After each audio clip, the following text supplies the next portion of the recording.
मई 2025 का महीना सामान्य तौर पर तुला राशि के लिए औसत लेवल के परिणाम या फिर मिले जुले परिणाम दे सकता है। इस महीने नवग्रहों के राजा सूर्य गोचर क्रमशः आपके 7वें तथा 8वें भाव में रहेगा। इन दोनों ही भावों में सूर्य के गोचर को अच्छा नहीं माना जाता, लेकिन तुलना करें तो महीने के पहले हिस्से में उच्च अवस्था में होने के कारण सूर्य कुछ अच्छे परिणाम भी दे सकते हैं। मंगल का गोचर 10वें भाव में नीच अवस्था में होने के कारण औसत या औसत से कुछ कमजोर परिणाम दे सकता है। वहीं बुध ग्रह का गोचर इस महीने आपको मिले जुले परिणाम देता हुआ प्रतीत हो रहा है। बृहस्पति का गोचर महीने के पहले हिस्से में कमजोर तो वहीं दूसरे हिस्से में अनुकूल परिणाम दे सकता है। शुक्र का गोचर औसत लेवल के परिणाम दे सकता है। वहीं न्यायाधीश शनि का गोचर सामान्य तौर पर अनुकूल परिणाम देता हुआ प्रतीत हो रहा है। राहु का गोचर पहले महीने के हिस्से में अनुकूल तो महीने के दूसरे हिस्से में कुछ कमजोर परिणाम दे सकता है, जबकि केतु का गोचर पहले हिस्से में कमजोर तो वही महीने के दूसरे हिस्से में अनुकूल परिणाम दे सकता है।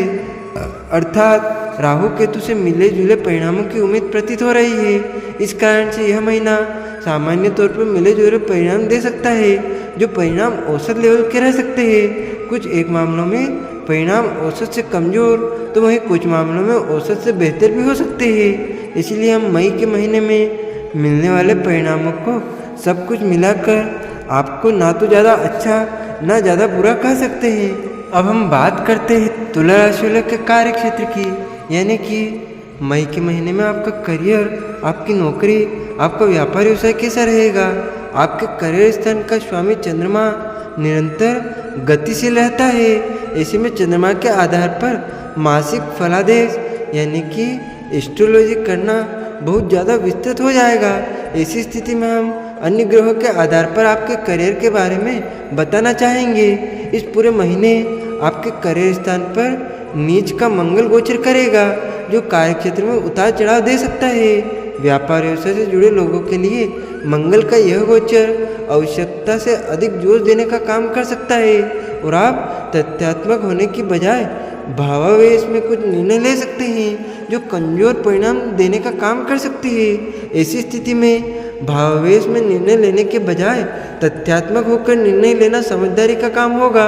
वहीं नौकरी पेशा लोग वरिष्ठों के साथ तालमेल बिठाने में पीछे रह सकते हैं अथवा सहकर्मी आपको नुकसान पहुंचाने की कोशिश कर सकते हैं। जिन लोगों का काम भागदौड़ का है, जो फील्ड वर्क करते हैं अथवा जो लोग इस महीने व्यापारिक यात्राएं करने वाले हैं, उन सबको काम में तो सावधानी रखनी ही है। साथ ही साथ यात्रा के दौरान भी सावधान और सजग रहने की आवश्यकता रहने वाली है। हालांकि महीने के पहले हिस्से में सूर्य का गोचर कुछ हद तक मददगार बना सकेगा, वहीं महीने के दूसरे हिस्से में बृहस्पति का गोचर कुछ मददगार बन जाएगा, अतः कोई भारी भरकम नुकसान नहीं होगा। फिर भी अपने अनुभव के आधार पर तथ्यात्मक रूप से वरिष्ठों की सलाह लेते हुए काम करने का सुझाव हम आपको देना चाहेंगे। अब हम बात करते हैं आपकी आर्थिक स्थिति की, यानी कि आपकी कमाई व आपके खर्चे मई के महीने में कैसे रहेंगे। आर्थिक मामले की बात करें तो इस महीने आपके लाभ भाव के स्वामी सूर्य महीने के पहले हिस्से में उच्च अवस्था में रहेंगे।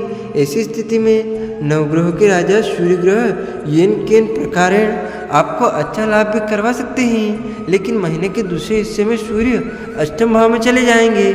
ऐसे में सूर्य लाभ दिलवाने में कमजोर पड़ सकते हैं। फलस्वरूप लाभ भाव के रास्ते में व्यवधान देखने को मिल सकता है। हालांकि इन सब के बीच अनुकूल बात यह रहेगी कि महीने के दूसरे हिस्से में धन के कारक बृहस्पति का गोचर अनुकूल हो जाएगा। गोचर में बृहस्पति की अनुकूलता आमदनी की निरंतरता को मेंटेन करने की कोशिश करेगी। धन भाव के स्वामी मंगल ग्रह इस महीने नीच की अवस्था में रहेंगे, जो इस बात का संकेत कर रहे हैं कि धन को बचाने में इस महीने कुछ कठिनाइयाँ रह सकती है। अर्थात संतोषप्रद या फिर सम्मानजनक लेवल की आमदनी होने के बावजूद भी इस महीने आप बचत करने में पीछे रह सकते हैं। यहाँ तक कि बचत किए हुए धन को भी आप गलत जगह लगा सकते हैं, निवेश कर सकते हैं। इसलिए बेहतर होगा इस महीने नए सिरे से कोई बड़ा निवेश ना किया जाए, जिससे आपका धन सुरक्षित बना रहे। कहने का तात्पर्य है कि आर्थिक मामले में मई का महीना आपको मिले जुले परिणाम देता हुआ प्रतीत हो रहा है। अब हम बात करते हैं तुला राशि वालों के स्वास्थ्य जीवन की। आपकी सेहत मई के महीने में कैसी रहेगी? स्वास्थ्य के दृष्टिकोण से मई का महीना आपको औसत लेवल के परिणाम दे सकता है, या फिर कभी कभी परिणाम औसत से कुछ कमजोर भी रह सकते हैं, क्योंकि आपके लग्न या राशि के स्वामी ग्रह शुक्र उच्च अवस्था में होने के बावजूद भी छठे भाव में रहेंगे, जो स्वास्थ्य में कुछ कमजोरी देने का काम कर सकते हैं। आरोग्यता का कारक ग्रह सूर्य महीने के पहले हिस्से में उच्च का रहेगा, लेकिन सप्तम भाव में रहेगा। यह बहुत अच्छी स्थिति नहीं है, जबकि महीने के दूसरे हिस्से में सूर्य पूरी तरह से कमजोर रह सकते हैं। इस कारण से महीने के पहले हिस्से में स्वास्थ्य में तुलनात्मक रूप से अनुकूलता देखने को मिल सकती है, जबकि दूसरा हिस्सा स्वास्थ्य में कुछ कमजोरी दे सकता है। मंगल का गोचर भी अधिक सपोर्ट नहीं कर पाएगा, विशेषकर ऐसे लोग जिन्हें हृदय से संबंधित या रक्त से संबंधित कोई परेशानी पहले से है। उनके लिए इस महीने अपेक्षाकृत अधिक जागरूकता रखने की सलाह हम देना चाहेंगे। समय समय पर अपनी दवाई लेते रहें और समय समय पर अपने चिकित्सक से सलाह भी लेते रहें। ऐसा करके आप अपने स्वास्थ्य को मेंटेन कर पाने में कामयाब हो सकेंगे। अब हम बात करते हैं तुला राशि वालों के प्रेम जीवन तथा आपके वैवाहिक जीवन की। मई के महीने के लिए यदि आपके प्रेम संबंध की बात की जाए तो इस महीने आपके पंचम भाव का स्वामी शनि न्यायाधीश सामान्य तौर पर अनुकूल स्थिति में रहेगा। हालांकि शनि अपने ही नक्षत्र में होने के कारण कभी कभी कुछ बेरुखी भी दे सकता है। मंगल की अष्टम दृष्टि भी पंचम भाव पर रहेगी, जो बीच बीच में झगड़े आर्गुमेंट्स करवा सकती है। इन सभी कारणों से बहुत हद तक अनुकूलता होने के बावजूद भी कुछ विषम परिस्थितियां लव लाइफ में देखने को मिल सकती है।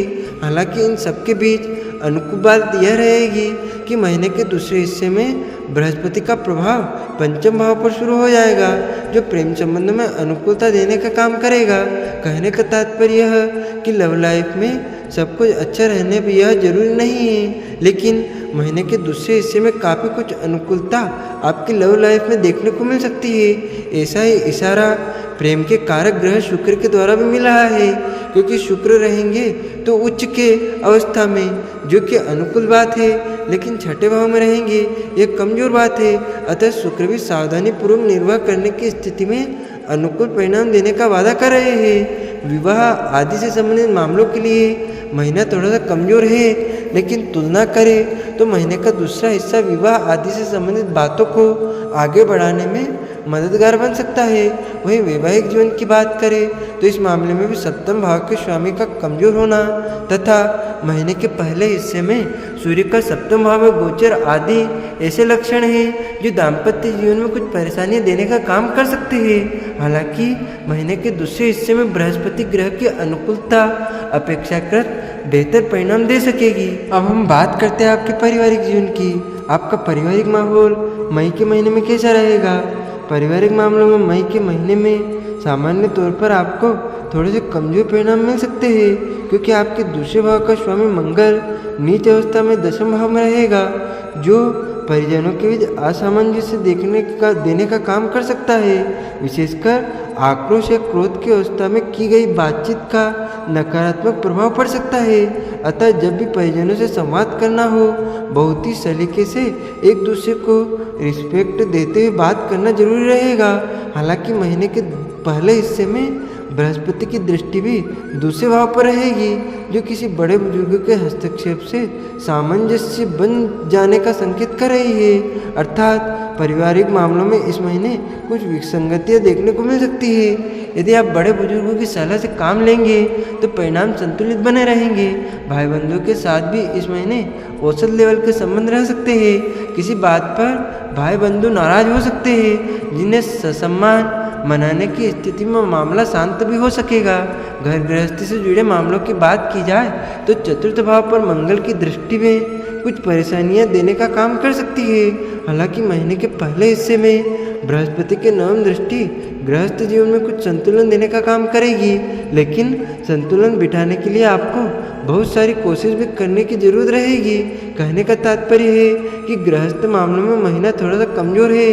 सूझबूझ और समझदारी से काम लेंगे तभी बात अनुकूलता के लेवल पर बनी रह सकेगी। आपको बाधाओं से बचने के लिए तथा आपके सभी कार्य निश्चय ही पूर्ण हो इन ज्योतिषी उपायों को करना चाहिए।